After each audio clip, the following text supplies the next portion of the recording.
Yes.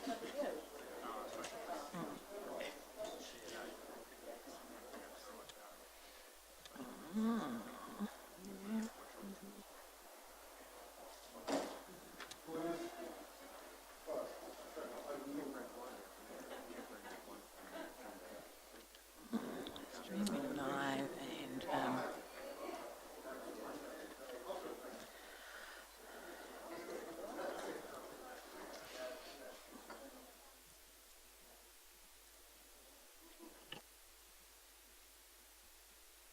thank you, councillors. Good morning. If you take your seats, please. Our Deputy Mayor, Dave Donaldson, councillors, good morning. Welcome this morning to our Strategy, Policy and Finance Committee meeting, today, the 10th of August 2017. Welcome also to members of the public, our friends from the press, and of course our valued staff members. To those who are watching from afar, no mai haramai, welcome to our meeting this morning. Don't forget, if you please would make sure that you have your microphones turned on so that those watching from afar can hear clearly what is being said. Thank you. Are there any apologies, please? I do have one from Her Worship the Mayor, Mayor Chadwick. Any further? Thank you. Yes, through you, an apology from Anna Morrison. Thank you, Mr. Mr. Kemp, Berriman Kemp. I understand that we might be getting some notification as to Anna's continued role as a member of Te Tātou for this committee. She has accepted a senior position up at Toho Mai, so obviously we congratulate her on that. But until such time as we have official notification, I will accept Ms. Morrison's apologies for today's meeting. Thank you. Thank you very much. It's moved by Councillor Stewart, seconded by Councillor Tapsell. All those in favour of the apologies being accepted, please say aye. Contrary, thank you very much. Any declarations of interest, please? Thank you. Urgent items not on the agenda for today? Thank you. Oh, beg your pardon, yes, Councillor Stewart. Madam Chair, I would like to raise in confidential the issue, because it's not covered in any of our manuals, etc., regarding the protection of staff and councillors from defamatory claims and in relation to the Clean Slate Act 2004. So I'll bring that up under confidential if I could. Thank you. The relevance of that exactly? I understand a CEO has a right to protect his staff from defamation, etc. But I wanted to traverse the issue of where we as individual councillors, as elected representatives, are implied, or that you think that you're being defamed, whether there is any protection. Thank you. Look, Councillor Stewart, if you want to bring it up in confidential, then that's where we'll go into the details of that. Thank you. Thank you very much. Item 4, confirmation of our minutes. The minutes of the Strategy, Policy and Finance Committee meeting that was held on the 13th of July. May I have a mover and a seconder, please, that they're confirmed as a true and correct record. Thank you, Councillor Kent. Thank you, Councillor Donaldson. I'll put that vote. Oh, sorry, are there any? No, thank you. All those in favour, please say aye. Contrary, thank you. Carried.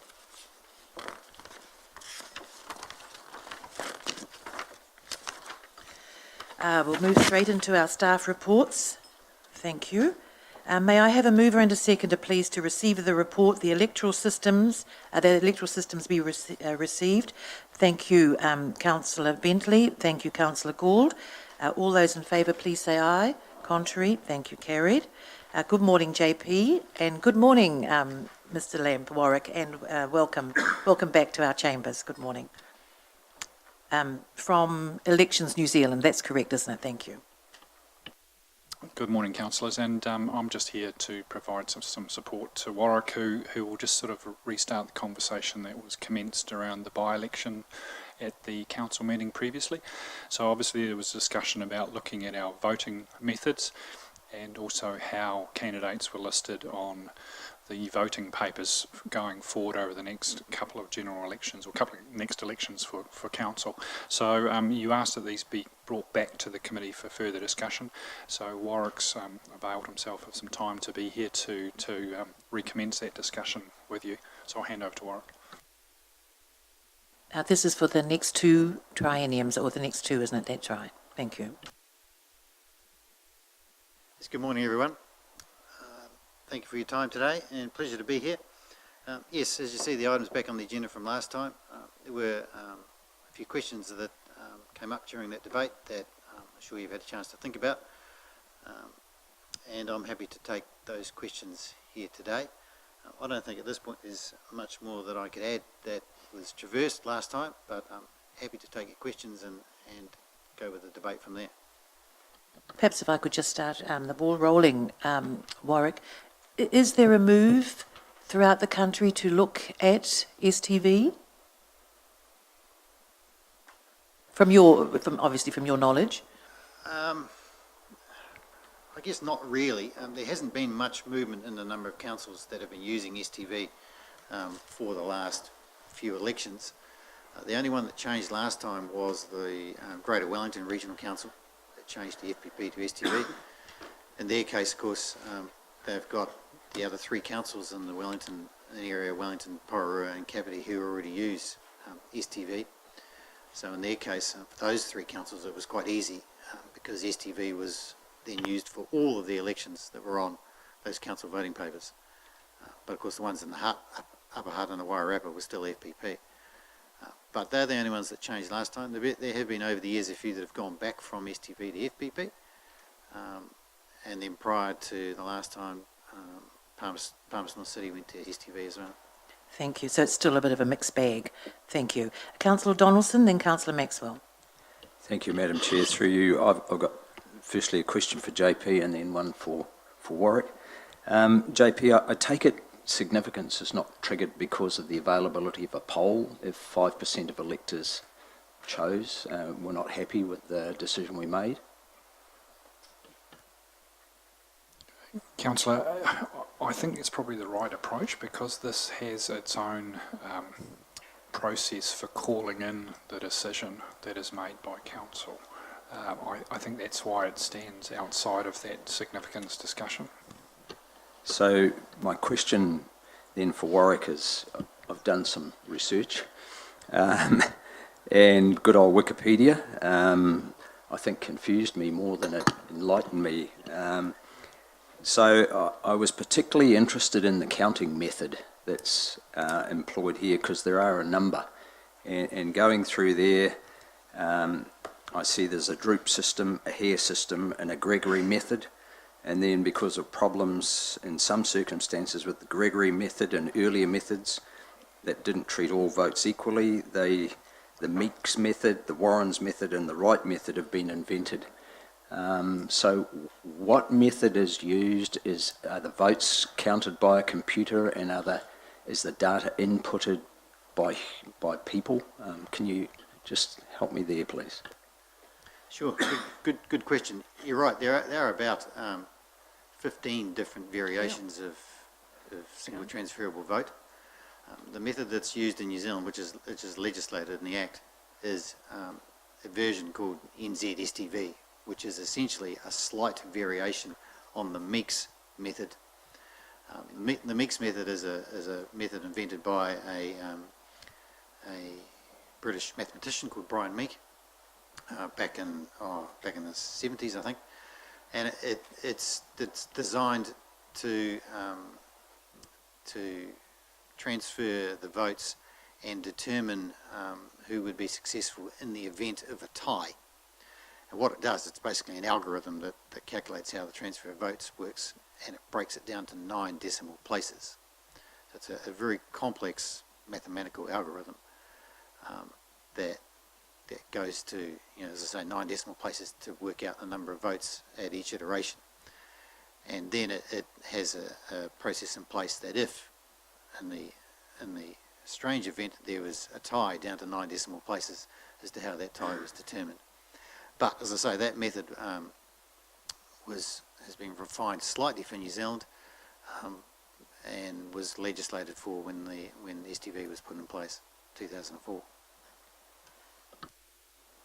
Thank you. Councillor Maxwell? Thank you, Madam Chair. This question, or can you refresh my memory? I think it was some 6 years ago when STV was brought in, and there were some councils, I think Dunedin, Wellington, places like that, where there was a long delay before the result came out. The first question is, how long was that delay, if you could recall, and is that a possibility that could recur again in something like now, or have they tidied that area up? Yeah, once again, good question. STV is a little bit more complex to process the votes and produce the result because there's a lot more data to collect. And if you think of it in simple terms, in your case here, if you've got a large ward or that large council where there's 40 candidates, and you've got voters who rank 1, 2, 3, all the way down to 40. In FPP, there's 12 ticks. In STV, there might be a fair percent who rank all 40. So there's a lot of data to collect. That data is done by high-speed scanning and character recognition using a computer system that recognises the numbers and presents them to the computer system that has the algorithm that counts those votes. That process has some human intervention to ensure that the numbers that the computer system is recognising are correct. So there's lots of checks and balances in place to make sure that the data that goes into the calculation is right. Once that then happens, we then hit the button and produce the result. And there is a little bit more reconciliation work required at that point to make sure that all the votes that have been input have been therefore calculated and transferred appropriately. And so, long story short, compared to FPP, it is a little bit more complex to count. And in general terms, we do lots of FPP elections and STV elections. The STV results on the day come out an hour to 2 hours after the FPP results, and I'll give you some examples of that. Last 2016, we're processing votes for 40 councils, Rotorua being one. We had Rotorua's FPP progress result at about 1 o'clock on the Saturday, maybe 1:45 from memory. You'll probably know this better than me. The STV results for Wellington City came out at about 2:30. Rotorua City was about 4 o'clock, Marlborough about 3:30, Dunedin 5 o'clock. So all of the FPP councils were 1 o'clock, the STV councils a couple of hours after that, because it just takes a bit more time to reconcile. Having said that though, and there's a bit of a but to that, the reason for the delays in the past that you do mention are that they've been caused when the electoral officer has waited for all of the votes, all of the ordinary votes that have been received to be processed to produce what is called a preliminary result. Now, a preliminary result is all all ordinary votes that have come in, not including specials. What we produce, and what we produce for Rotorua, is a progress result. So a progress result is essentially a 98, 99% result, which is all the votes that we've received at our processing centre up until the last day. And in Rotorua's case, the votes that come in on the Saturday morning, and there might be 300 or 400 of those, they haven't reached our processing centre by midday on the Saturday because they're here in Rotorua. And so we produce that result, know that there's 200 or 300 voting papers missing, and that's called a progress result.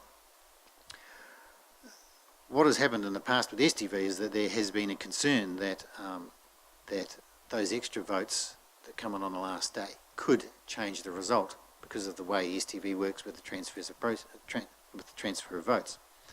And so in the past, some electoral officers have been cautious about that and have waited until they've received all of those votes on the last morning, processed it and then produced a result later in the evening, 7, 8, sometimes 9, 10 o'clock.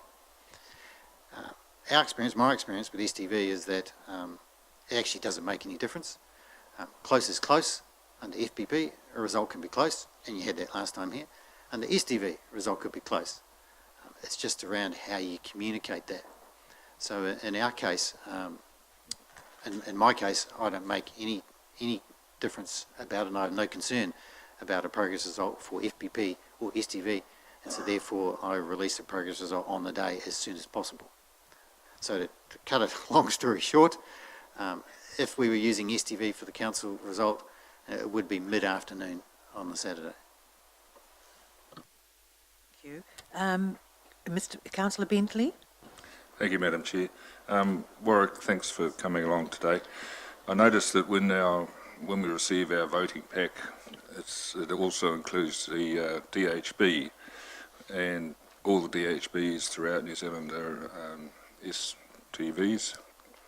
And do you think there is confusion, or what percentage of invalid votes is there as a result of having first past the post and single transferable vote both in the same envelope?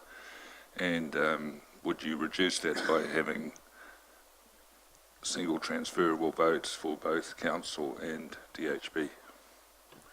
Yep, good question, and this will be a bit of a long answer as well, so bear with me. In general terms, when you've got a council that's FPP and a regional council that's FPP, bear in mind that on your voting paper you've got the council, the regional council and the DHB.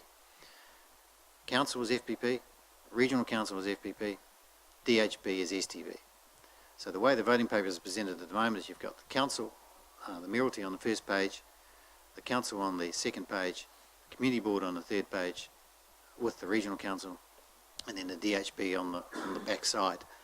So when people are filling that in, they're ticking the council elections, the regional council, and then going to ranking the DHB using numbers. And in the past few elections, the error rate on the council on the FPP issues has been around about 1 to 1.5%. When it gets to DHB, Lakes DHB, their informal rate has been about 8 to 9%. So what that means is that when people get to the DHB, instead of ranking, they've ticked. And the moment they tick, that is an informal vote for the DHB. So at the moment there is a difference in the informal rate between the council ones and the DHBs. For those councils that are STV, it's a different dynamic, and I'll use the Wellington Porora Kapiti example. Those three councils, as I said before, are STV, the regional council is now STV, and the DHB is STV. So all of the elections on their voting papers are STV. And the informal rate across all of those elections is around 1.5 to 2%. So in the DHB's case, their informal rate is not 8 or 9 like it is everywhere else, it's come down to 2%. And so that shows that where voters are using the same system for all of their elections, the informal rate really isn't that much of a difference from what it is for those councils that are FPP. The complication in this case here is that if Rotorua was STV and the DHB was STV, you still got the regional council who are yet to make their decision that are currently FPP. So what would happen then if the regional council went with FPP is that the council election would be first, the DHB election would be second because it's the same voting system, and then the regional council would be FPP and they would go to the back of the voting paper. Probably, and I don't know this, but probably the regional council's informal rate would go higher because many people would get to that being used to ranking and then go and rank that instead of ticking. We haven't got any councils like that at the moment that I can give you hard and fast numbers on it, but probably I would expect that their FPP ones would have a higher informal rate. So pretty complex as to how all that fits together, but essentially you're correct. When the council system is the same as the DHB, then the informal rate comes down. Thank you. I'm not aware if the regional council is reviewing their system at this point in time. Would you know that at all, The Warren? Regional Council has an item on their agenda, I think, for their next meeting, which I think is next week.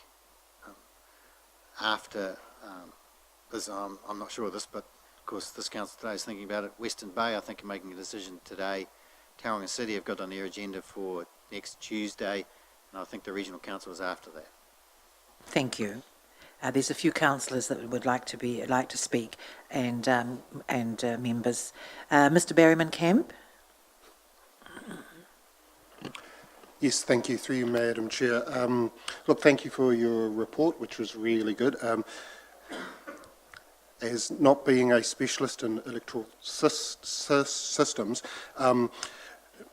my understanding is that FPP, first past the post, is what's considered a non-proportional voting system, and that STV or systems like that are considered proportional systems. Also, my understanding is that proportional systems tend to better mirror the eligible voting population or the community that they're a part of, i.e. Within those systems, my understanding is that it's far more likely for women, for ethnic minority groups to be more fully represented within proportional voting systems. So my question is, has thought been given as to which of these two approaches, FPP or STV, will better suit the Rotorua eligible voting community? I do have one more question too, but maybe I'll... As an electoral officer, I must remain apolitical on a question like that. That's not really a question that I can answer. That's a question for the councillors and the council to consider. Thank you. Yes, as the politicians, I appreciate what you're saying. Yes, Eugene. Cool. My second question then, which sort of relates to the first one, is obviously what I'm looking for is what system or what approach will increase voter turnout and will increase the number of votes that go through. I'm also wondering whether if we do move towards online voting in the next election system, will the potential introduction of online voting impact on either of these systems? Because again, my understanding is that online voting is more likely to increase uptake and more likely to increase the number of eligible voters. Possibly. My answer to that is that I'm not aware that there's any anecdotal evidence to show that the introduction of STV has had an increase in participation or not. The same with online voting. There's no anecdotal evidence to show that online voting is a silver bullet for participation. But what it does do is online voting reduces the amount of informal votes, particularly for STV or systems that rank, because the online system, when you go in to do it, auto numbers preferences. So when you click on your most preferred candidate, it puts in a 1. When you click on the next candidate, it puts in a 2. So it does the ranking for you, and so as a voter you can't make a mistake. Whereas if you're writing it on a piece of paper, you've got 40 candidates, you could get down to number 20 and quite easily put 21 twice, for example, or stuff up the sequence, miss a number out. Relatively easy to do for STV when there's a large number of candidates. Online, can't have a system make sure that that's the case. So the advantage of online in that is that it would help to reduce the number of informals for an STV election. Thank you. Councillor Gould, then Councillor Kent. Thank you, Madam Chair. Thank you, Warwick, for your report this morning. I've got 2 questions. One, do you think the general public understand how STV works? That's the first question. Yes. We're involved in quite a lot of STV elections, not just for councils. We do STV elections for Fonterra, DRNZ, Victoria University, Medical Association, Medical Council. There's quite a few elections that use this system. And my experience is that there isn't any discernible confusion out there, and that people are used to using STV for the fact that it is quite simple for people to get their heads around ranking the candidates in their order of preference. remembering that the key about it is that you can rank as few or as many candidates as you wish. When we do mayoral elections in STV, to give you some examples of this, it depends on the number of candidates, but generally the number that rank just one, because you can rank just one, and the number that rank all candidates is about the same. So, I use round numbers. It's about 25 to 30% of voters rank one, and it's roughly 25 to 30% who rank all 5 or 6 or 10 or 3. And then the ones that rank 2 is slightly less, 15 to 20% on average. And so I don't think there's any really much confusion around that. It is pretty straightforward to rank candidates, just the same as it is to tick 1 or 2 or 3. It's more around the perceptions around whether is it a fairer system for the voting populace that represents the views in the community. Second question, when you rank the numbers 1 to 10, number 1 is actually quite important. Can an election process indicate that a person with more number 1s be elected than a person would get more votes in numbers 3, 4, 5, 6, 7, 8 and 9? You know, that you've got 2 candidates, one's got less votes, one's got more votes, but the number 1 person gets elected? Sure. The way STV works is really entirely around the number 1s. The number 1s are important. And if you think about it in holistic terms, the premise behind it is that you've got 1 vote and you are using that to rank your most preferred candidate. If you then choose to rank other candidates, those preferences are a contingency. And a contingency that if your number 1 candidate doesn't get elected, then your vote, part of your vote, will then go to helping those other candidates get elected. So if you rank just 1 and no other candidate, then if your first candidate comes last and is then excluded, your vote is not helping anyone else. That's a valid proposition. The same that if you rank all 10 and your first candidate comes last, then your vote will go to your second most preferred candidate and help them get elected.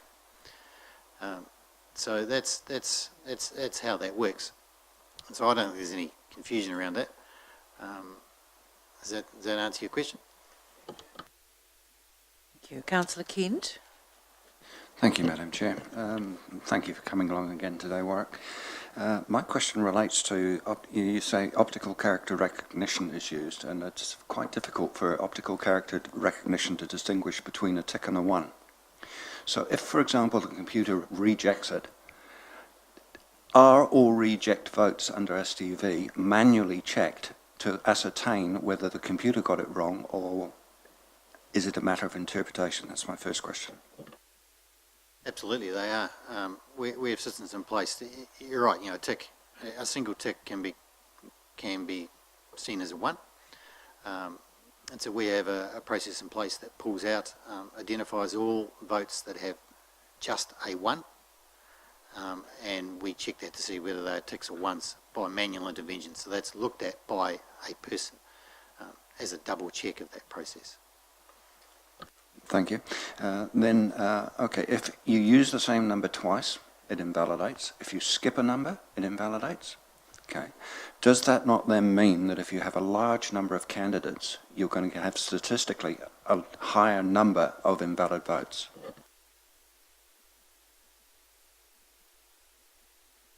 I think history has shown on those councils that are STV that that's not the case, because if someone breaks a sequence halfway down their sequence, then all of the votes prior to that break in sequence are valid and the transfers happen accordingly. And so if someone does that, then some of their process would have helped get someone elected. So in the grand scheme of things, I don't think that is significant. Councillor Stewart. Thank you, Warwick. I'll be voting on what system I believe creates the biggest participation in the process. At the moment, we've got central government first past the post under a proportional system. We've got mayoralty, regional and council and community board under community boards under first past the post system, and we've got the DHB, what I consider out on a limb with STV and Rotorua. The participation rates, if we went to STV and regional was still first past the post, would there be any change? I mean, based on the facts on page 14, it's very much of a muchness which system you go to in terms of participation. So if I thought STV was the silver bullet to get more people involved, I would run with that. So I'd just like you to comment on that, particularly based on the grid that's on page 14.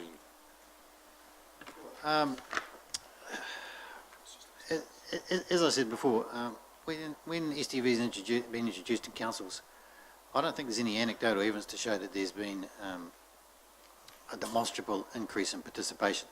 Participation, and there's a different argument about what participation is. Participation is more around the external factors that are involved in the election than the voting system itself. If you look at Wellington City Council is a great example. Wellington City Council has been STV for a number of years, and last council elections, 2016, they had a 5% increase because of a strong mayoral race and a whole lot of other factors going on around it. Nothing to do with the voting system. And I think you could argue that in any council. It's not necessarily the voting system, it's more the factors of the community and the mayoral race and the publicity that that engenders and the candidates that are involved. And so I don't think that it's a serious factor as to what the electoral system is in that case. Thank you. Mr. Thomas? Thank you, Madam Chair. Warwick, just a couple of questions, and I think you've one of your previous answers has almost implied the answer to my first question, and that's about the number of people you have to vote for if you're ranking under STV. So if you look at the system they run in Australia, if there are 40 people standing, you have to rank 1 to 40, and if you rank 1 to 39, your vote's invalid. Am I right in assuming that in New Zealand that's not the case, and you can rank as many as you like, and that's not something that's been changed from council to council? We couldn't turn around and say you had to rank every single person. Absolutely not. It's all about local voice, local choice. And as a voter under STV, you can rank as few or as many candidates as you like. The instructions are very clear on STV voting papers around that. We do a lot of work on this with the likes of Fonterra and DRNZ that use this all the time. You can rank 1, you can rank 2, you can rank all 10. There are no issues around that at all. And my second question, now there is a perception that STV is more proportional. Do you think that, and I'm just asking your opinion here really, whether that's more applicable when you're electing a single person? So if it was, in central government where we have proportional representation and we're electing one representative for an area, so MMP gives us that ability to sort of manage that proportionality. Do you think STV is that perception of proportionality is more around where you're electing one person rather than a list of people? Good question. I'll try not to give too complex an answer. I'll use a couple of examples. If you look at the Eden City Council, the Eden City Council's got a central ward of, I think, electing 11 councillors, and they had 40-odd candidates. When you look at the quota under STV, the quota to achieve for a candidate to get elected is 8.3%. So that means that across the voting community, if you get 8.3% of the number one votes, then you would get elected. So that gives, the perception is that gives more proportionality to the voting populace to have candidates that fairly represent the community to get elected because they've got a relatively smaller threshold to meet. Okay. When it comes to a single member vacancy like a mayoralty, the mayoralty for example, it's voting for one. Under the quota system, that means that for a person to get elected, they need to get support for more than 50%. So across all the people that vote, to get over the quota, they've got to have broad support from that community by more than 50% of the votes received. Now, contrast that to FPP. It's quite easy for, and it does happen, for someone to get elected as an FPP mayor that might only have 25%, 20% of the votes, depending on the number of candidates. And so the argument for STV is that it's a fairer system because the person that's got elected has got demonstrated support across all of the voting electorate. Does that answer your question? It does in terms of one candidate, but I guess in that example you're giving, sort of the threshold to get elected, if you're one of the 10 councillors and there are 40 candidates, is that threshold higher at that point as well, or do the statistics kind of work out fairly similar? So what I'm getting at is if you have a lot of people, so 10 for this council, get elected and you've got 40 candidates, is there really much of a difference? Is that threshold of the number of votes you need to get elected particularly different between STV and FPP? Yeah, it's a bit hard to answer that. I guess the short answer is that if it was STV, then it's the same quota amount for everyone to get over to get elected. So it's fair across the board. Under FPP, there's no quota, there's no minimum. It's just the top 10, and so that could be 10,000 votes, it could be 2,000 votes. It just depends on the spread of the vote. STV sort of flattens that out and requires the quota to be met, and so therefore it's determined to be more representative. Thank you. Mrs. Trumper? Through you, Madam Chair. Thank you, Warwick. I just have, the specific question I have is the council that was FPP went to STV and have now gone back to FPP. Why did they go back? Good question. I don't know the answer to that because I wasn't involved in any of those councils. But two from memory that have done that are Papakura and Thames Coromandel. But they're not councils I'm involved in, so I don't know what their decisions were. So for some reason, Warwick, they would have given it 2 terms, would that be correct? 1 or 2 terms, and then decided that it didn't suit their purposes for whatever reason?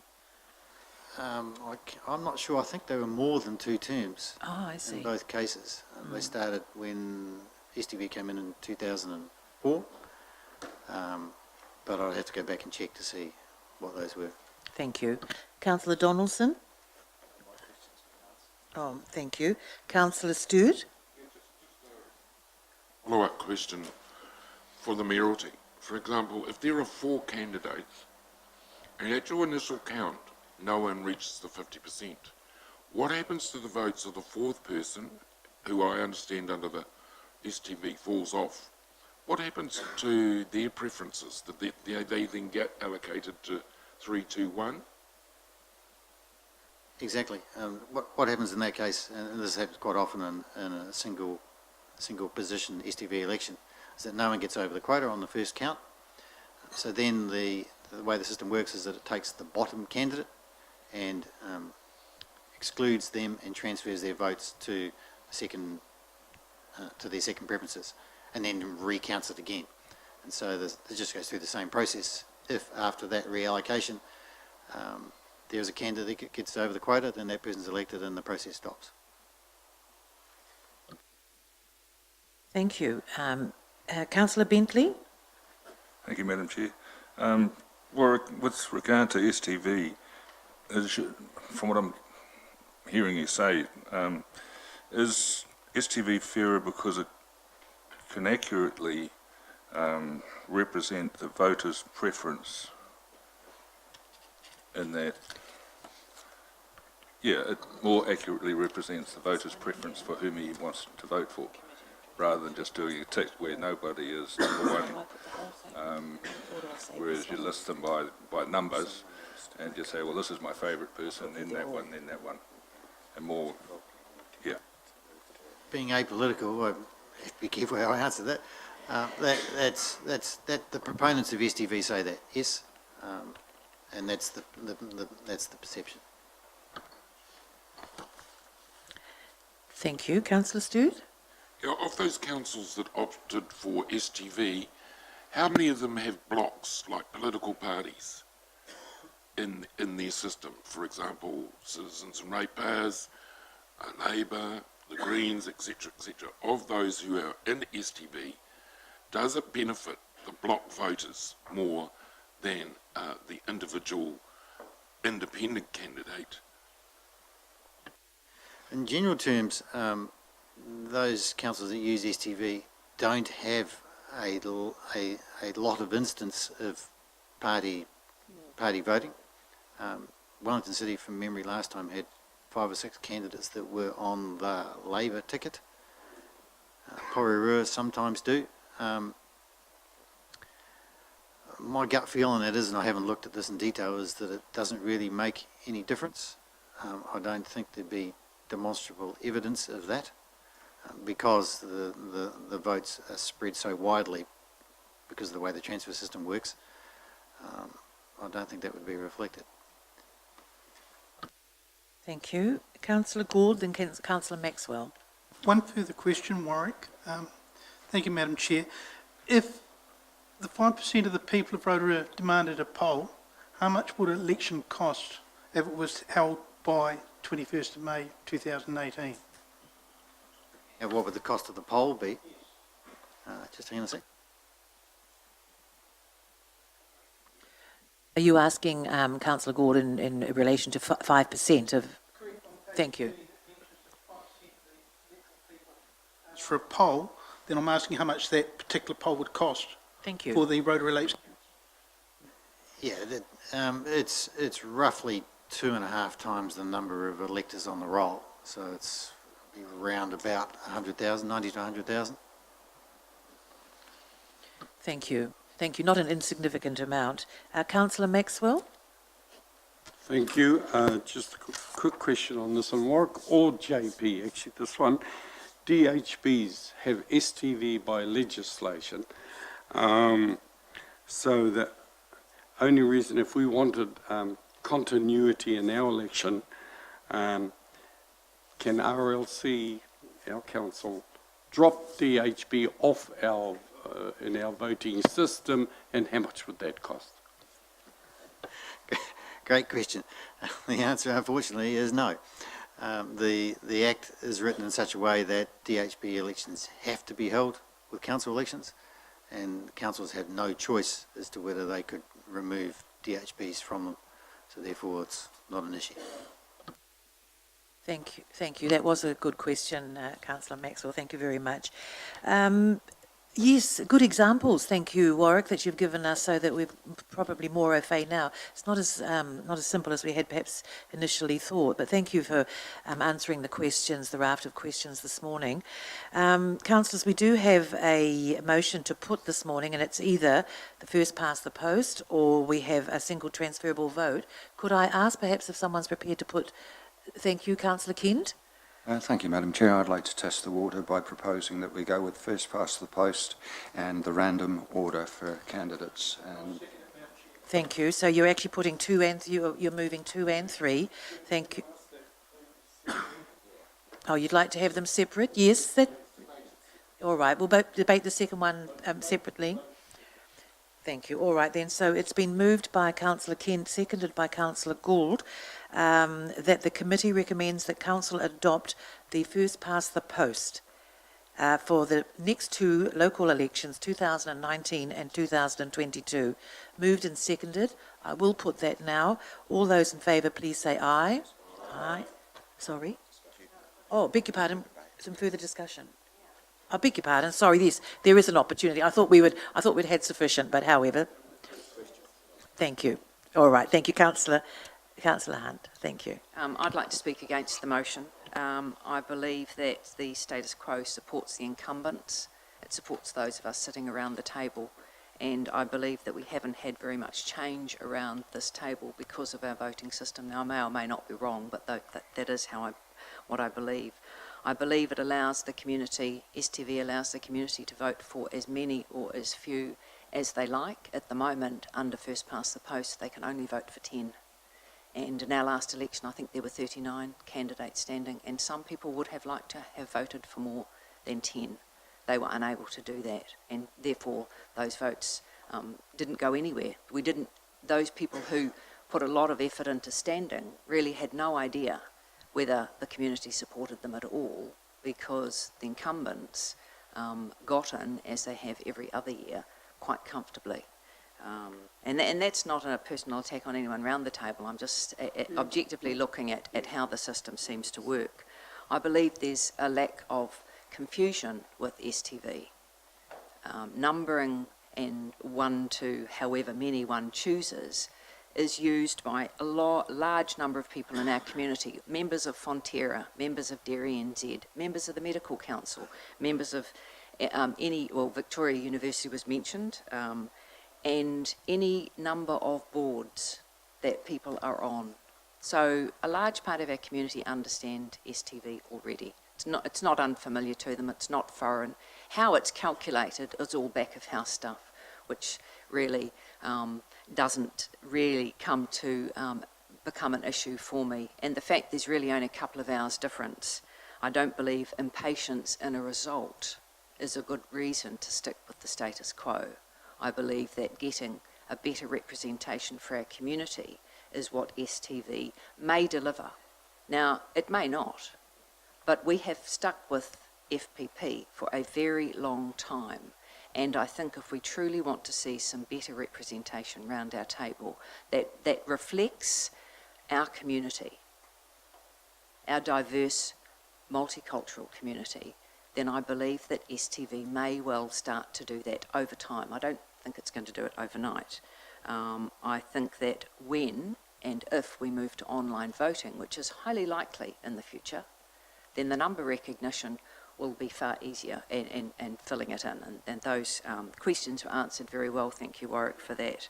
So at the moment, if you do muck up a number once you get to 29, then the votes ahead on your paper are still valid. That's fantastic. They are checked if there's a bit of confusion about what a number looks like and it's rejected by people. So the systems are in place to manage this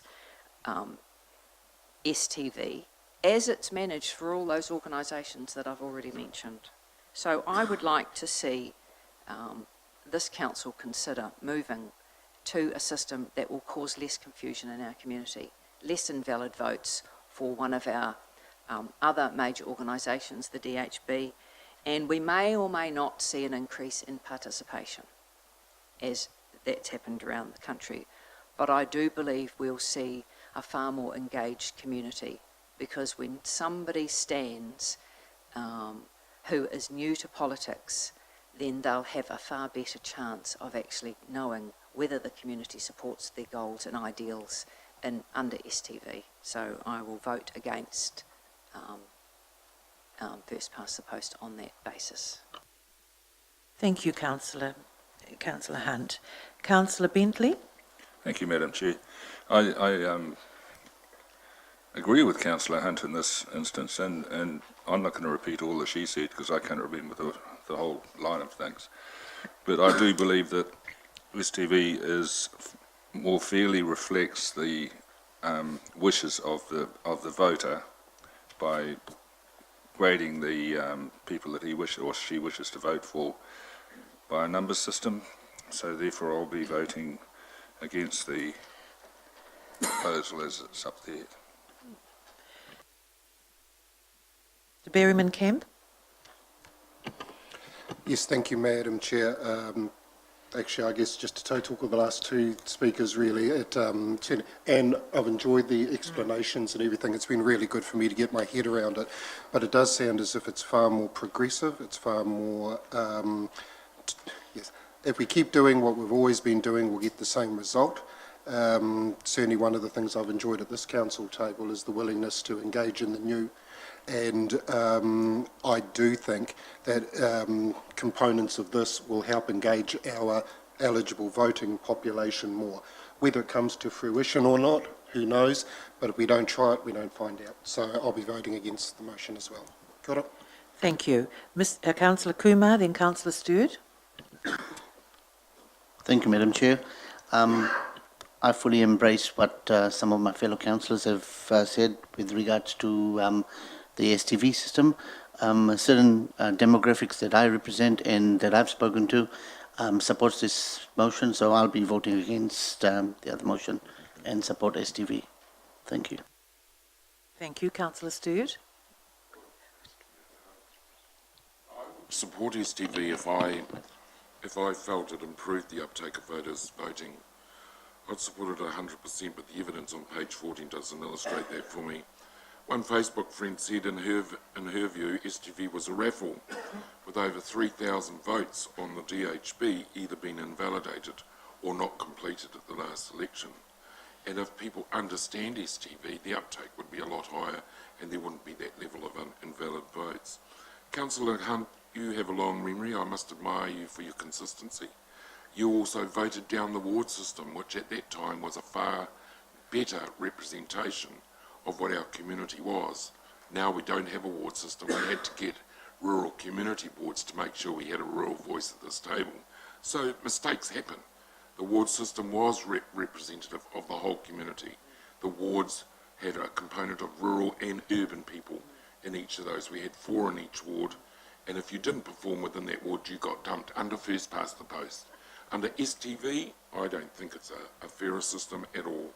I've been elected under both systems, so like yourself and myself, Madam Chair, and you get the result and you think, well, what does this mean? Did I come number 6 or number 1? Am I voted in by the majority of the community or not? And I don't like the fact that my vote, if I put someone at number 3, if my vote for number 1 is number 3, then my vote, my subsequent votes gets transferred to someone else. First past the post is cleaner. I can see where my votes land. I go through the results and say, yes, that one got in, that one didn't, that one got in, they didn't get enough, etc., etc. I believe that STV is an opportunity for block voting, greater than FPP, and I will be supporting the current system. Thank you. Councillor Maxwell. Thank you, Madam Chair. No, I'll be supporting and voting for first past the post, and I believe STV, and I've tried to look at it objectively, and I think it's even far more confusing for our people. We're trying to encourage a higher percentage, but although I'm pleased to see that we're higher than some of like-minded councils around the area. But for me, you know, I think first past the post as against STV, it's working, so let's not try and fix it. As I said, it's confusing and I think unfair. There have been people, even when I saw the results come out last time and it was 45.0098 and somebody else had something higher, it made me even more confused. And somebody got in ahead of someone else. You know, I think consistency and around the bay are plenty. We're like-minded. I prefer first past the post. Thank you. Councillor Donaldson, Councillor Kemp, would you like to speak now or do you want to speak both? Madam Chair, I'm only going to speak once. I'm quite happy to speak now. Thank just you. Give my opinion. Thank you very much. I'd like to take issue with some of the things that Councillor Hunt stated and just clarify a few things. First of all, if we did go to computerisation, it would make absolutely no difference whatsoever whether we were using first past the post or STV, because you're going to click on a thing and either the computer's going to turn it into a button or it's into a number, or it's going to turn it into a tick. So there is no difference whatsoever should we go to computerisation. Secondly, there is no evidence whatsoever that STV is going to increase the voter turnout. None whatsoever. Thirdly, there's no evidence whatsoever that it's fairer in any way at all. And I'd like you to stop and think right now of the absolute mess we would get into if this council had to make its decisions around the table by ranking its opinion on every decision. We'd be in utter chaos. There is one very simple solution, and that is to keep it simple. The vast majority of the public out there does not understand STV, and I certainly didn't until it was explained to me in detail by these papers. And that applies to most of the people out there that we want to encourage to vote. So I say keep it simple, keep it in a random order, and keep it fair for everyone. STV may work for a board of a company, but that could be equally debated both ways. But there is no evidence whatsoever that STV is going to improve voter turnout, be fairer, or even going to achieve a different result. Thank you, Councillor Kent. Mrs Trumper? Thank you, Madam Chair.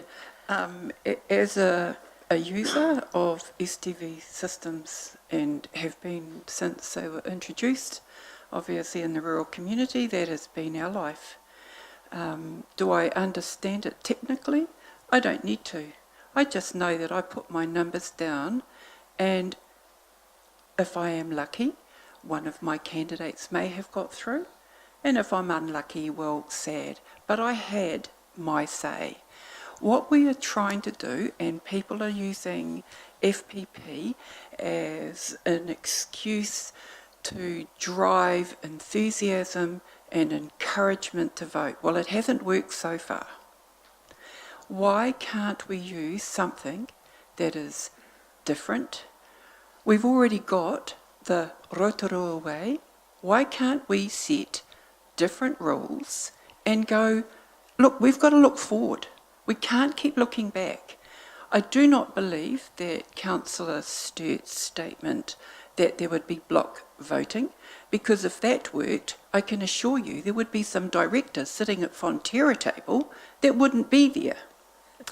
So let's just take a step back, a deep breath, and forget about our own positions and look at our community.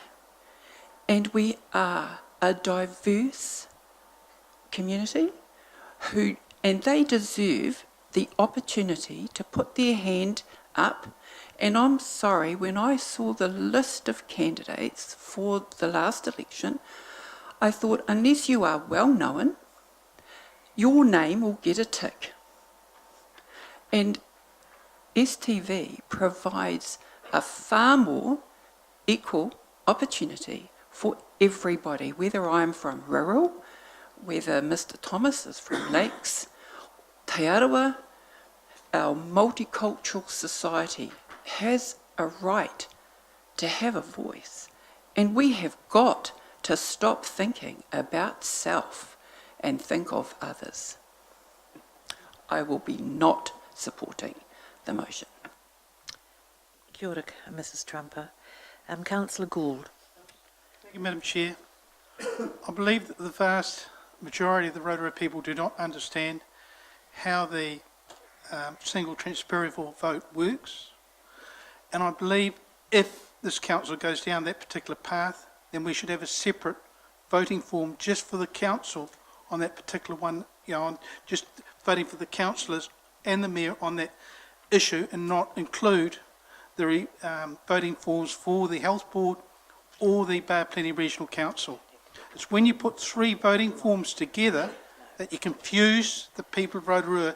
They don't know how to vote on each of the particular forms. They just think we'll just put 111 or tick, tick, tick, and some of those forms get rejected because they haven't been completed correctly. Thank you, Councillor Gould. I don't know why we assume that the people of Rotorua, are not quite up to it. They're pretty savvy on quite a number of issues, so I think we might be underestimating their intelligence there. However, that's a view that has been expressed this morning around the table. Councillor Donaldson. Thanks, Madam Chair. I've been completely undecided and tried to look objectively at this one. And Warwick's helped me greatly today because we've all been using STV now for quite some time. We all vote for our DHB. Well, not all of us, because the turnout's not that great on the DHB vote, is my understanding. However, his answer, and he can correct me if I'm wrong, is that roughly 25% only rank one candidate. Another 30% only rank two, and only 25 to 30% rank all candidates under the STV system. So it's actually not being used to the effect to get that broad representation of a community view. That's what I take from today's question and answer. I also look at what Wikipedia says about elector confusion, and given the method we operate under, allowing voters to rank only as many candidates as they wish, which I've just talked about, grants them greater freedom, but can also lead to some voters ranking so few candidates that their vote eventually becomes exhausted. And the method can be confusing and may cause some people to vote incorrectly with respect to their actual preferences. So I'm satisfied that I'll be supporting the status quo and vote for the motion. Well, it looks as if we have indeed had some good discussion, and thank you, councillors, and for the questions that were raised and the points of clarification sought. It has been a good discussion this morning. It has been moved and seconded, and I apologise for wanting to shortcut the discussion, but it has been moved and seconded, moved by Councillor Kent, seconded by Councillor Gould, that the committee recommend that Council adopt first past the post. I will put that motion now. That's for the next two local elections, 2019 and 2022. I will put that motion now. All those in favour, please say aye. Aye. Contrary? Against? No. Thank you. I will call for a show of hands, please. All those in favour? Thank you. Thank you. Well, it's clearly passed. Thank you. Thank you. Yes. Yes. Perhaps we'll just take the show of hands for those that voted against it, and it'll be quicker that way. Thank you.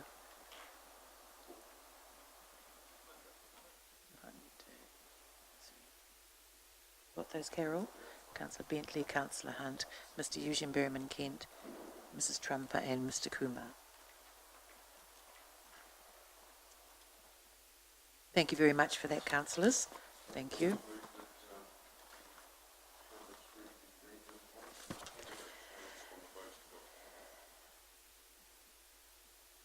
Thank you. So your one was, sorry, oh, there you are. A random. Thank you, yes. Yes, councillor, thank you. Councillor Donaldson.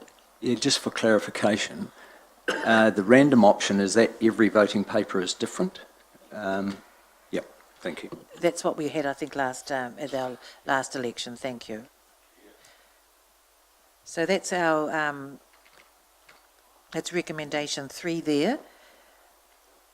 That the committee recommend that council adopt the random option for candidates' names on voting documents for the upcoming by-election and the following two local elections, 2019-2022. Is there any discussion on that? Otherwise, I will put that. Thank you. It has been moved by Councillor Kent, seconded by Councillor Gould. All those in favour, please say aye. Aye. Contrary? Thank you. Carried.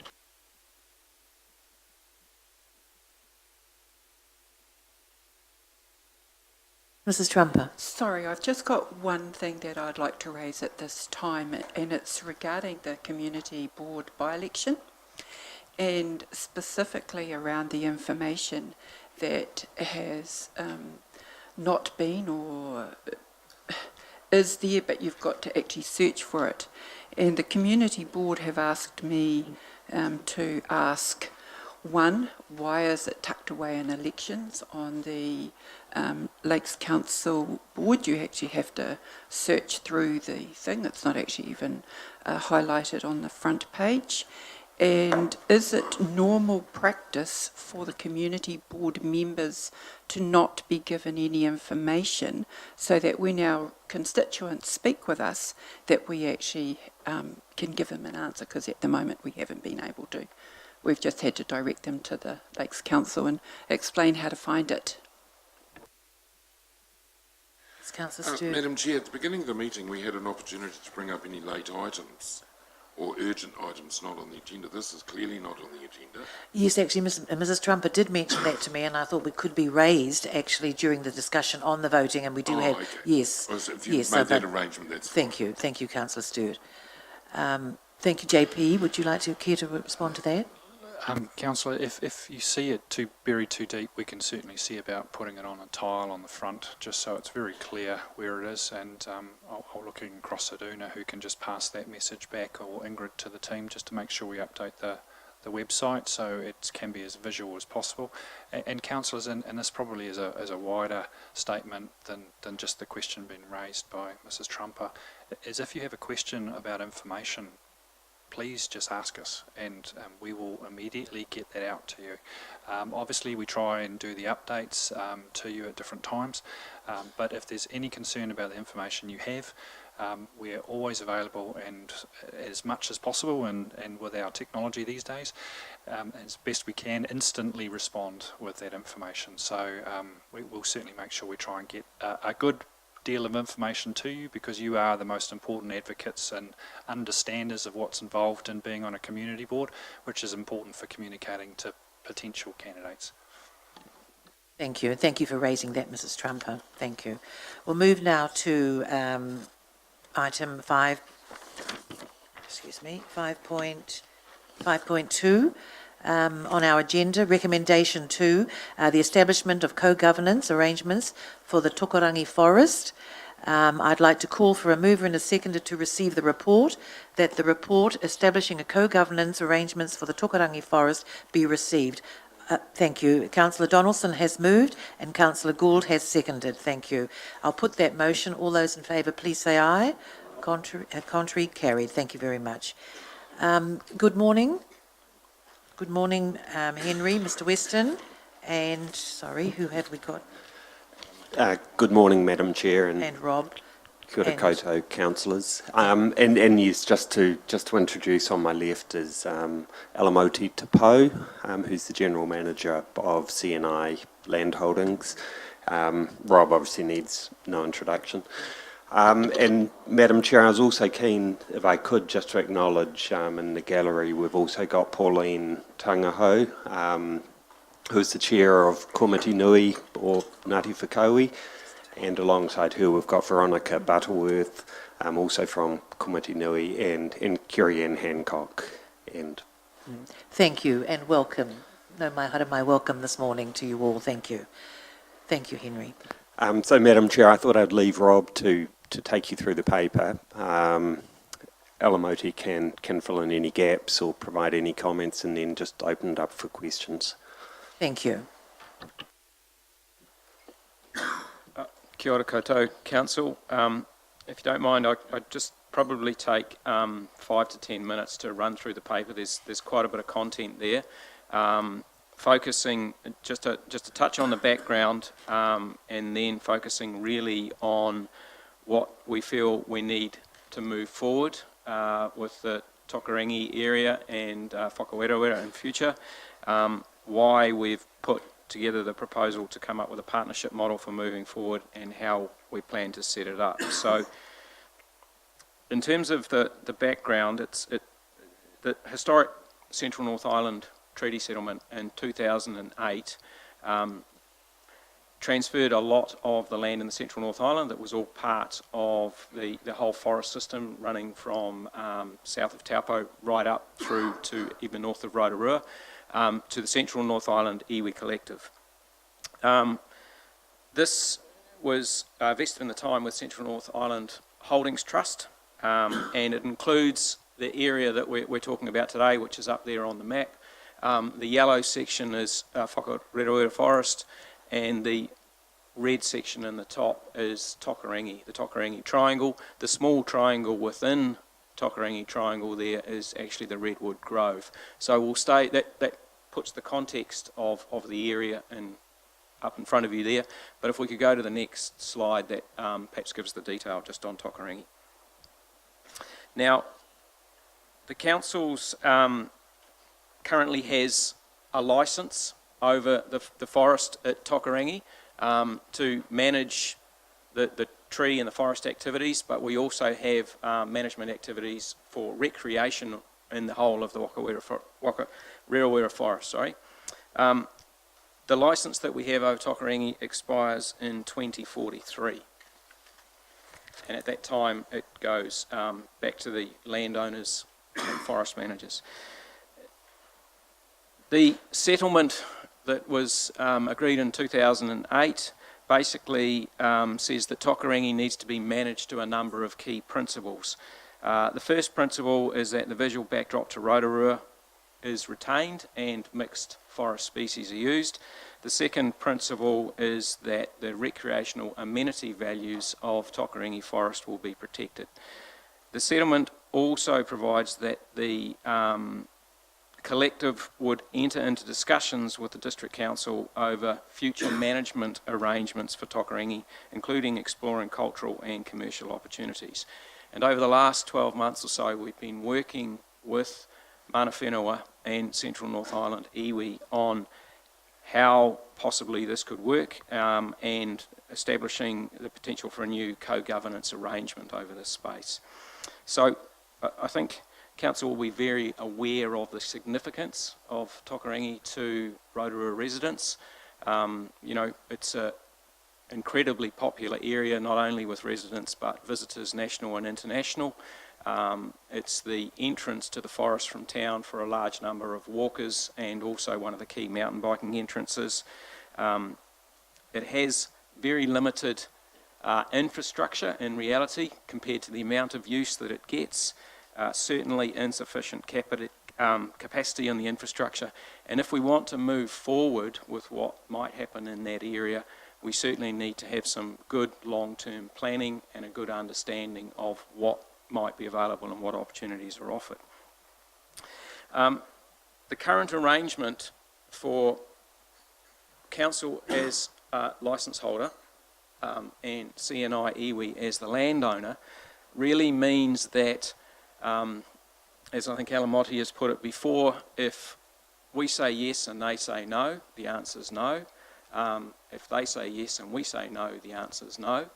And really we need to come up with a mechanism where we can actually work together on how we can deliver some of the opportunities in the forest. We have a recreational management group that works on operational activities in the forest, so we respond to requests for recreational events and things like that, but in reality the proactive planning that group is able to do is very limited, and we need a better system to move forward. So we see considerable benefits in developing a much stronger partnership relationship with Central North Island iwi and Mana Whenua. For the optimal management of Tokarangi, including being able to do more to unlock the potential in there,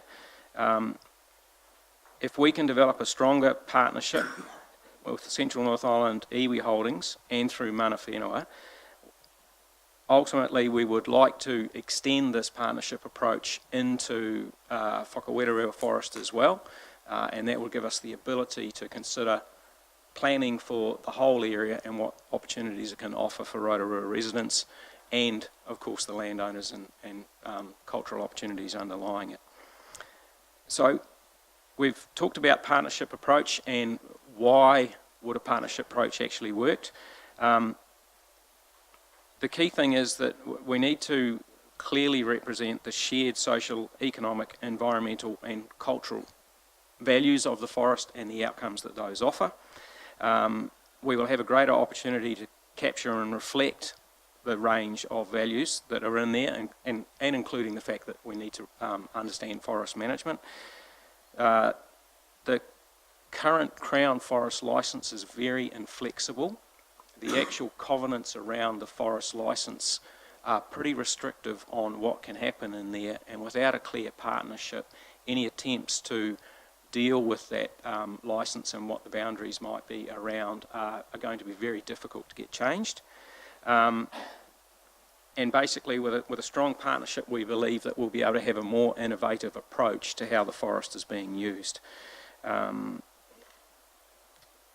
So there is considerable potential to unlock greater economic opportunities in the forest with a shared approach on how it can be managed and a good, clear planning on the understanding of what we can do. So we're looking towards establishing a co-governance agreement, which will focus on the vision for the forest, how the partnership might work, and also shared principles on how the co-management group might work. So you'll see in the paper that the visions are really focused around recognising and protecting cultural and historic values, things like making sure that we protect the public's ongoing recreational use of the forest. That's a key issue, clearly. Generating an optimal economic return, and making sure that we are able to exercise the customary authorities with kaitiatitanga and manakitanga in the forest, so that we can reflect the land ownership and the pre-European significance of those areas.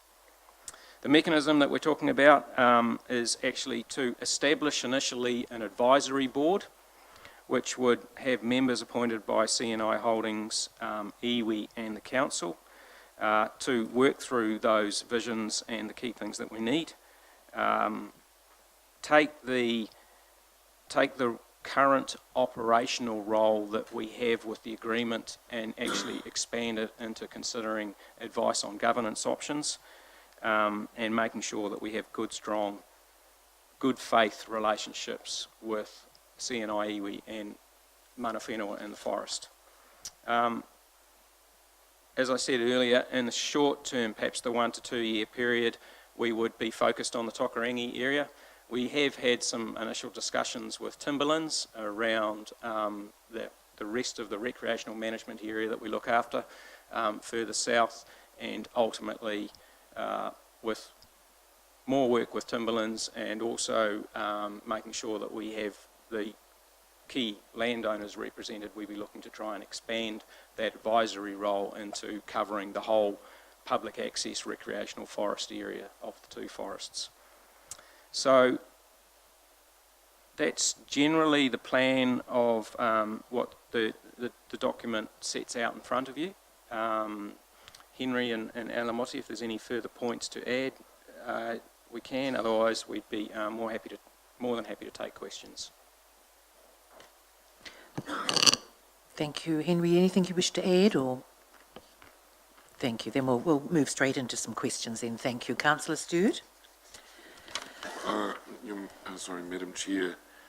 I actually gain a lot of comfort from this report and the detail that's in it, because it clearly details whose roles and responsibilities are, and a co-governance mechanism, maybe just the sounding board.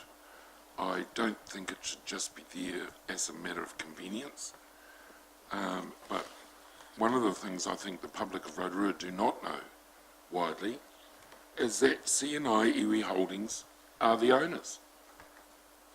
Hardly anyone in Rotorua knows that, like they didn't know that there were private owners in Mount Tarawera. And when someone was stopped, there was a public outcry that they were precluding commercialisation of what is essentially public property, a private property. So I think that needs to be shouted from the rooftops, that CNI Holdings owns Tokarangi Triangle, including the Redwoods. So until in 2043, Council has a role, and in good faith, the entities of the three groups who have an interest in it need to come together to co-manage it, and I support that. I just wondered, Rob, and certainly Henry, it doesn't say anything in here about the Crown's responsibilities.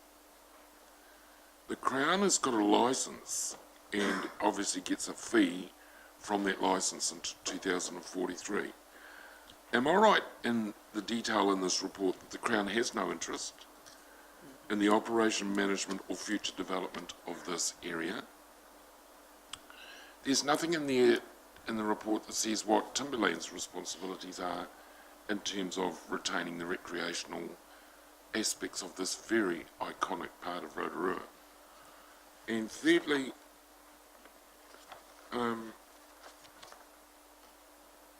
that's right.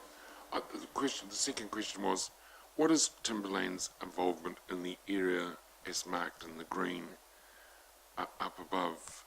Because I understood they have the rights to produce a competitive or an environmentally friendly and money-making forest in the particular area. So could you just answer those things? But I do support, Madam Chair, through you to the team, the recommendations that we do set up this co-governance. But I want the co-governance to have some teeth. I just don't want it as a nice little thing that we have a little chit-chat about. I think it should have some objectives, some rules, and mere rules of engagement, whether it's an MOU or along those lines, I don't know. But certainly I wanted to highlight that CNI Iwi Holdings is the owner, and the public of Rotorua need to know that right from the outset before any co-governance body is set up. So there's a couple of questions here, Rob, that you may, or you or Henry may wish to answer.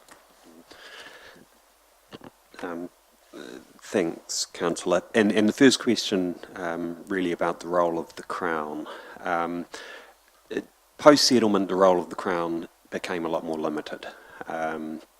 Effectively, CNI take over the role as the licensor of the forest and the landowner. The council is the licensee. The one place the Crown still does have a significant role is they're kind of the keeper or the owner of the covenants that sit over Tokarangi. So there are a number of covenants, conservation covenants, wahitapu covenants, and the like, and depending on the nature of the covenant depends on which ministers of the Crown are involved. So if we want to get a change to the covenant documentation, that will be approached to the relevant ministers. Yeah.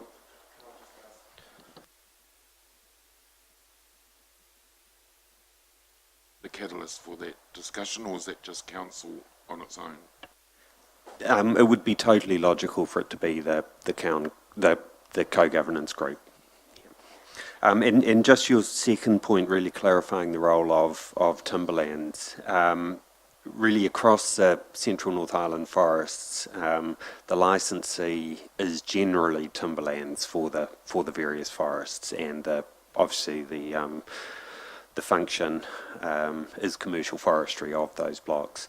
Tokarangi is different. It's not managed as a commercial forestry block. It's managed for those the purposes that Rob talked about. So Timberlands don't have a role in relation to Tokarangi, but obviously as a neighbour of the contiguous group, obviously the fact for mountain bikers, it's one block. That relationship is really critical, but they are distinct. They're a neighbour. And just one small other, and maybe the CEO of CNI Holdings would be able to answer this. What is the tenure of Timberlands in terms of the forestry? When does the complete forest go back into the management? I mean, you're landowners, but I believe there are cutting rights for a period of time. So could you answer that for me, please? Sure. Ia ku rangatira tēnā koutou. Just to answer your question, for 176,000 hectares, we have about 5,000 to 6,000 hectares that are harvested a year. And so they go from Crown Forest licence and effectively go on to another agreement, which is our forestry right agreement. So it goes from one agreement to another. So effectively, over the time, 2043, the last bit of land will come off from Crown Forest licence and transfer to the forestry rights. So over the course of time, you'll see them change from one side to the other, and I think we've got about 40,000 hectares now that sits within the forestry right agreements, and the rest remains in the Crown Forest licence. Progressively. Thank you. Councillor Donaldson. Thank you, Madam Chair. It's just a small point and a question through you to Alamoti. But just to lead into that, I've been skidding around in that forest for a long time now, and also thrusting myself into various hui, including the select committee when the treaty settlement was going through.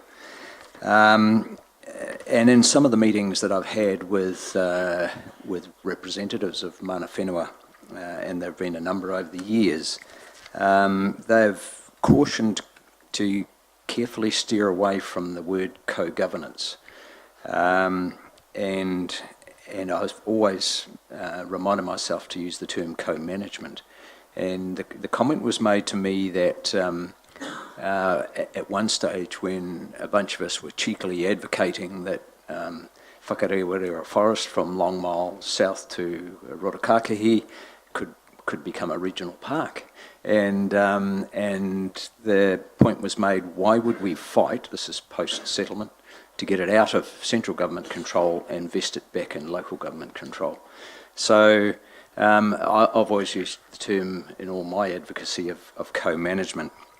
So, before you answer that, I would really like to acknowledge the generosity of the tangata whenua and the mana whenua post-settlement for, firstly, a commitment to keep the land use as forestry, but also to continue to allow free recreational access, and also to allow the non-forestry commercial access when forest manager, not for Tokarangi, but the other part, said that the settlement was the signal to the end of ventures such as the mountain bike shuttle, etc. So, kia ora Alamoti, thank you for all that, and I just wonder if you can comment on that small use of those two words. I'll just jump in quickly on the co-governance, co-management distinction before passing it on. And look, for me, really, it's not a matter of saying one or other is better or should be preferably used. It's about looking at really the function we're trying to capture. And for me, at this stage, what we're really after is a co-governance function, which is really about working together to actually set the framework for managing the place into the future. So for me, really, the planning framework, the decision-making framework, those are rightfully governance functions. I think in time there's a good case to say it should also become a co-management body as well, which would then not only set the framework for decisions to be made and then the direction for the forest, but would also then drop into, okay, how are we actually going to operationalise this and work together on the ground? And that for me really is the distinction. It's not that one is right or one's wrong. It's really saying in the context at the moment, it's the co-governance that we really need to be looking at, because we just don't have a clear shared direction or framework for managing the place into the future. Thanks, Dave, for the question. I think if you look back to 2008, it was a bit of an arranged marriage, really, if you ever look at what happened. So we ended up coming in as landowners and you were tree owners. And I guess, as I assume arranged marriages, there's a little bit of tension at the start, but as you get to know each other a little bit better and have that discussion, we become a lot more comfortable about discussing things. Safe to say, right at the start, things were quite challenging, and our mana whenua iwi stood quite strongly against the ideas of co-governance, co-management. But I guess in understanding the functions, and as was sort of said before, there's a lot more detail in this paper rather than just a word or words. And I think, as Henry put it, it's a progress. And I think all of it's been progress. So 2008, land comes back. We also ended up, for health and safety reasons, looking at a policy implementation agreement and how we could work through that. I think this step is a natural progression. Also, just from my own point of view, it gives us an opportunity to plan and strategise into the future. We've been very reactive thus far, and from a process point of view and from an administration point of view, it's a pain in the backside at times. Julianne does a lot of work with having to come back to us for certain things. It'd be nice to get some continuity. It'd be nice for all of us to be in the same waka moving this forward. Thank you, Madam Chair, and just can I say it's quite humbling to hear that answer. Thank you. Councillor Gould. Thank you, Madam Chair. I'd like to move 2, 3 and 4, Madam Chair. I also note on page 22, recognising and protecting the cultural and historic values of the Tokarangi. And I also note that the proposed new partnership mechanism co-governance board have members appointed by CNI Holdings, iwi and the Council. The question is, when is this board going to be appointed and how long will the process take?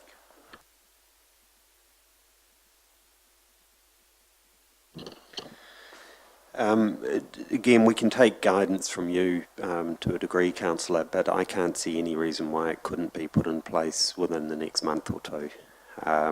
We need to do some more thinking about exactly what mechanisms would be used to appoint people, but really starting off in a what is partially a transition from to an advisory board and then potentially to a fuller co-governance, co-management body in the future.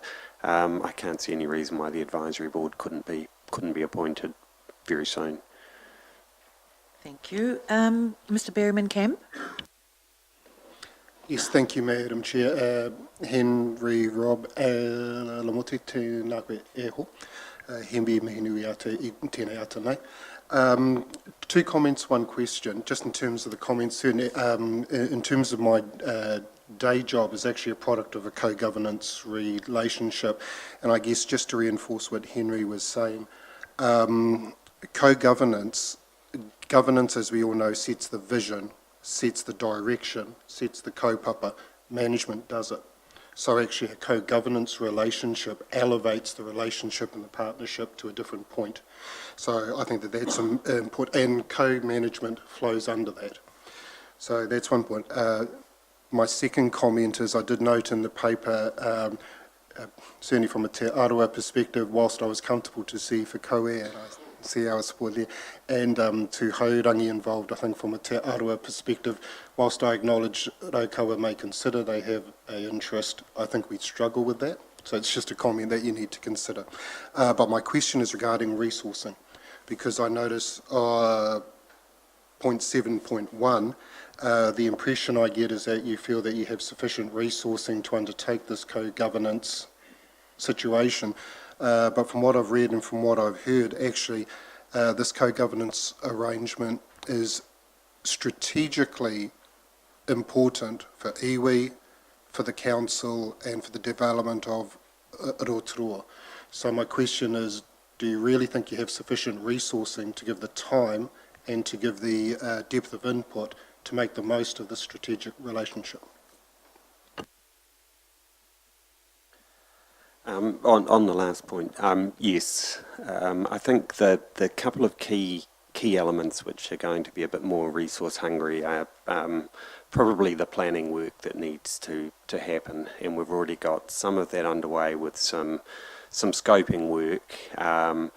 But really the first major function, I think, of the co-governance group should be actually setting that management planning framework. So regardless of a co-governance arrangement, the management planning was going to take some resources. So I guess the point really is that it's not that this in itself is going to add to that. The management planning will take resources, but we're ready for that. And the council's clearly signalled that. Looking at how we can do better in terms of the management of that place, improved infrastructure is a really key priority. So we're behind that. Thank you. Councillor Kent. Thank you, Madam Chair, through you. Just a question in terms of, I note here that currently there's an annual payment of approximately £25,000 from the council to the collector. Is that planned to vary? What is the likely cost of this partnership to ratepayers? Look, I think one of the things the co-governance group will need to do, and that we've highlighted in here, is look at the whole policy and framework around the sharing of revenue. At the moment, there's no formal mechanism to do that. As part of the settlement agreement, it's just a one-off payment. It doesn't depend on any activity that's happening in the forest. So I would have thought the logical step over time is that, again, this body will take on presumably the advice, the role in terms of approving activities in the forest and setting revenue, and then we'll also need to work out the fairest way to distribute that as well, between the council, between the operational management of the forest, and between the owners. So it's a live question at the moment, but I would think that single fixed payment model would change. It's not a particularly fair model. Thank you. Councillor Bentley, then Councillor Stewart. Thank you, Madam Chair. Rob just asked my question. Oh, thank you. Councillor Stewart. Really interested in the concept. Just putting the asset on CNI Holdings Limited. You, as a partner in this co-governance, co-management, will obviously have a commercial focus. And you're looking towards a partnership to develop proposals for revenue sharing and some commercial opportunities that obviously this icon of Rotorua presents. So, are you looking for that joint venture partnership role? Do you see that as an integral part of this co-management, co-governance entity? Whatever it evolves to, it doesn't really matter. If that's the goal, in a partnership role, is that where your focus is as well? Absolutely. I think for a long time, Tokorangi and Whakarewireo has been a crown jewel as far as Rotorua goes, and the opportunity, like Rob said, to have a look at the economic opportunities is something that we're very well committed to. Also, mana whenua input on aspirations that they choose to want to see take place out on their lands. So, from a commercial point of view, absolutely. Yes, Councillor Donaldson, thank you. No, I don't have any further questions. I just wanted to speak to the line of questioning that Councillor Surt just raised, if that's appropriate. Oh, yes, that's fine. So, look, I don't know, look, I'll support 2, 3 and 4, no doubt about it. I think it's worth pointing out here, when we look beyond Tokorangi, Council and CNI, Iwi Holdings Limited, have much in common and much common interest in the greater estate out there. Council actually owns 2 springs and the sites around 2 springs which feed the eastern water supply, and the Hemo Spring feeding Red Stag under an arrangement. So we're joint landowners in the greater forest as well, and it just makes complete sense that we form a strong partnership and go forward hand in hand on this matter. Thank you, Councillor Donaldson. I really want to ask what we're doing in this space. I mean, we've got 26 years. I mean, the licence holder has got another 26 years. By agreement between the collective and the council, this could have passed directly to the iwi to manage their own forests and land. So what skills do we have in managing a forest? What are we doing here? So was that not posed? Was that question not posed by the iwi, that we've got it now, it'll come back to us, we're capable of managing our own... So I just wondered if that never came up, because there is the provision, I see, for that actually to have happened, and we're out of there. Madam Chair, that definitely was a conversation that happened, particularly going through settlement. I'd say we spent about 70% of the discussion talking about tokorangi and whakarewarewa, and the other 30% talking about the other 176,000 hectares of land. So from a political standpoint, this was quite a contentious discussion, so I'll just say yes, it was discussed. Right, well, you know best. Thank you very much. Thank you. Well, we do have a mover and a second, Councillor Gould. No further discussion, I think. Councillor Gould has moved, Councillor Stewart has seconded, and I will read them, 2, 3 and 4. Oh, yes, certainly, Councillor Stewart. The issue that you raised, Madam Chair, beyond 2043, that's the issue for me. And do you see this platform of the collective, the three groupings coming together in a co-governance, co-management role? Do you see it beyond 2043, where the licence expires, that the partnership will be so strong that it'll be business as usual? See, what I'm hearing from the community is beyond the end of that 2043, there must be an intention that the commercial and recreational, particularly the commercial interest, because that's where iwi are the landowners, but certainly the recreational side of that area marked in green will not significantly change.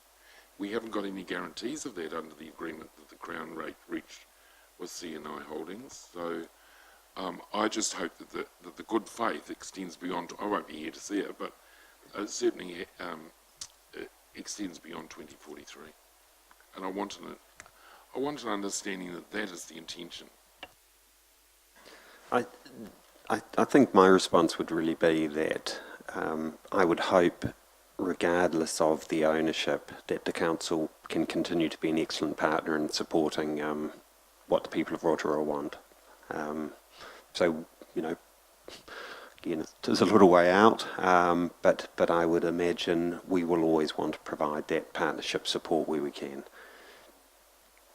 Thank you. And I think a final comment, Councillor. Yeah, thank you. Just in response to your question, Madam Chair, I think why council is in this is we represent a community, and a community that makes, I think it's been surveyed at about 500,000 recreational visits to that forest per annum, not just Tokarangi, the wider Whakarewarewa forest, and it would take a pretty big ugly fence to stop that happening if that all fell over at the end of the forest licence. So we're in this together, whether we like it or not. I think it's just got bigger than Ben-Hur, recreational use of that space, and long may it continue, and I think it's just tremendous. Indeed, thank you. So I'll put that motion. I'll put the motion 2, 3 and 4, that the committee notes that the council is currently the lessee for the Tokarangi, the licensee for the Tokarangi Forest, and CNI Iwi Holdings is the owner. 3, that the committee notes that the treaty settlement with the CNI Iwi Collective provided for further discussions over management arrangements for Tokarangi, including exploring cultural and commercial opportunities. And 4, that the committee recommend to council that an initial co-governance arrangement with CNI Iwi Holdings over the Tokarangi Forest be established along the lines set out in this report. Being moved by Councillor Gould, seconded by Councillor Stewart. All those in favour, please say aye. Contrary, thank you, carried. Thank you very much. Before I move to recommendation 3, I'd just like to take a 5-minute recess, please. Thank you.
Well, thank you, councillors.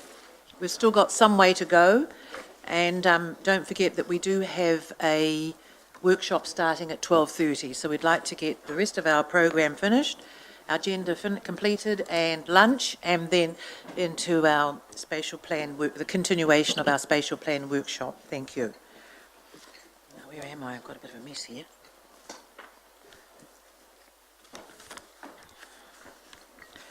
Recommendation 3, page 25.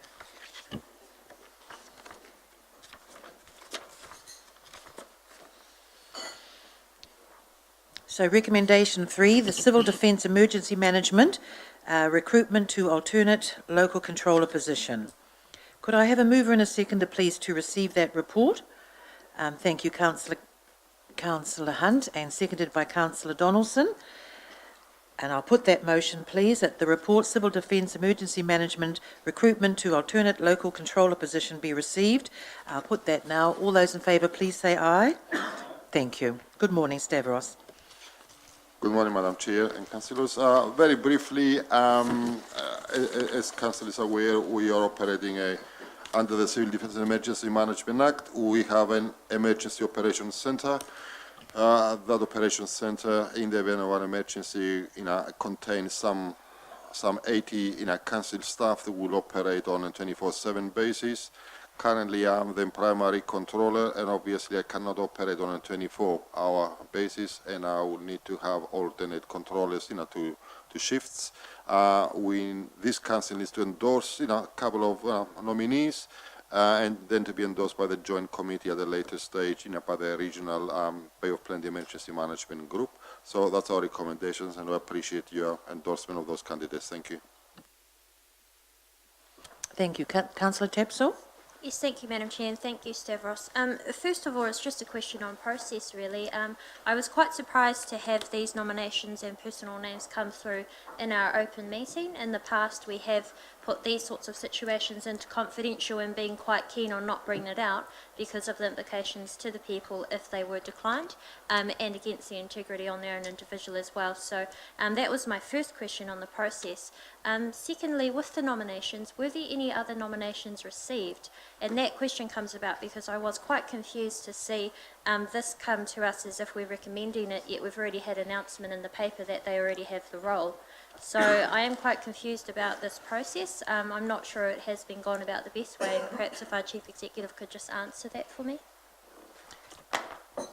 Thank you. I wasn't aware that it's actually been already in the newspaper, and I know that these two are currently staff members, or certainly one is a current staff member, and one is on has a fixed term contract as a staff member as well. So I'm not sure if that has made the difference in the process or the departure that we would normally have when we get somebody in. We have some names in coming from outside, but perhaps Stavros, are you happy to? Do you want to respond to that?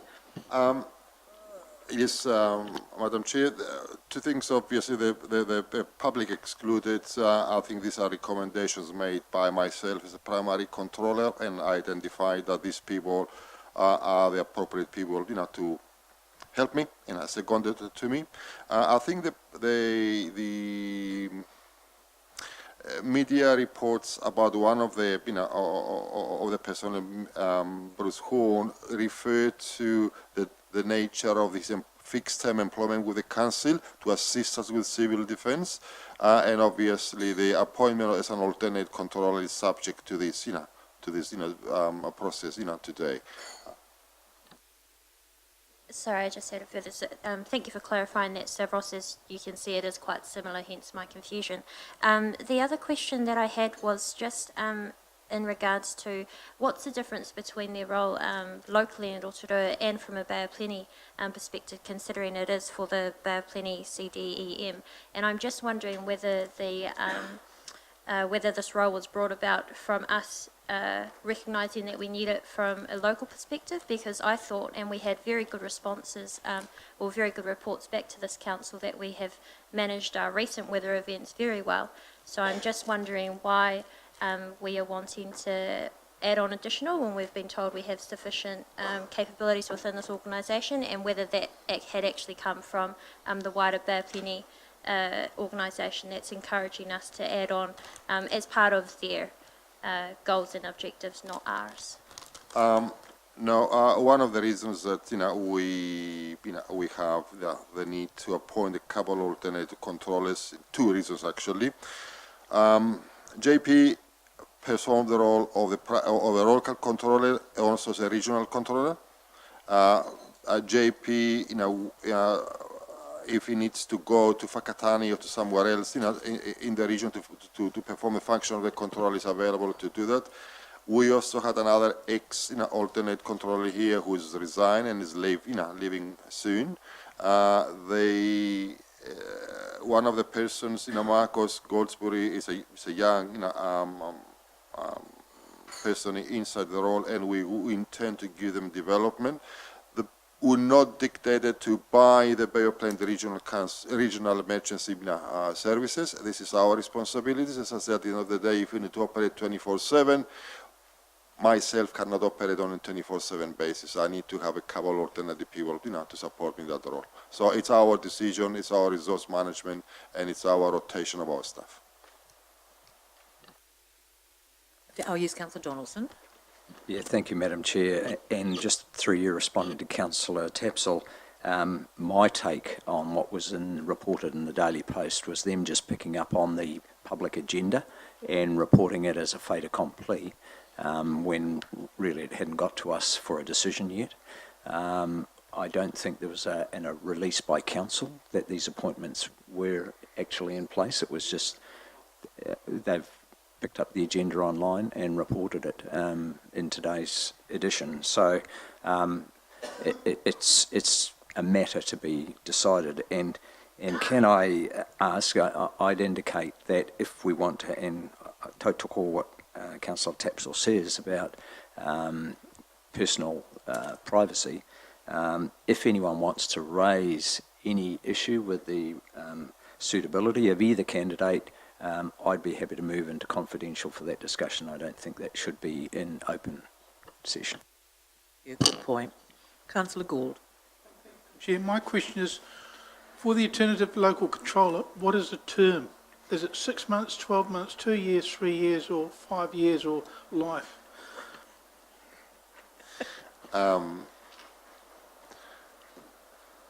The term, is for as long as they are available to do that role. Thank you. Councillor Kent. Thank you, Madam Chair. I'm happy to move to. Thank you. Thank you, Councillor. Councillor Hunt, Councillor Kent. Thank you. It's been moved and seconded, moved by Councillor Kent, seconded by Councillor Hunt, that the committee recommends to Council the endorsement of nominations of the following staff to the appointment of alternate local controller Bruce Horn, fixed-term contract community resiliency manager, and Marcus Goldsbury, maintenance and compliance lead, HSR, for the upcoming by-election. For the following two, yes, I am, that's right, for the following two elections, 2019 and 2022. What am I talking about? Oh, it is the run sheet and it is the muck. Oh, I beg your, it is I should have been reading it from there. That was slotted on for the up and coming, sorry, I beg your pardon, I'll have to read that again. I was reading it from the run sheet. That the committee recommends to Council the endorsement of nominations of the following staff to the appointment of alternate local controller Bruce Horn, fixed-term contract community resiliency manager, and Marcus Goldsbury, maintenance and compliance lead, HSR. Thank you. It's been moved and seconded. All those in favour, please say aye. Contrary, thank you. Carried. Sorry about that. I was just carrying on reading. Thank you. There's a resolution to exclude the public, and the reason for that is the adoption of minutes, confidential minutes. Thank you. It's been moved by Councillor Sturt, seconded by Councillor Hunt, that the committee move into public excluded session. All those in favour, please say aye. Contrary, thank you. Thank you, Councillor Sturt.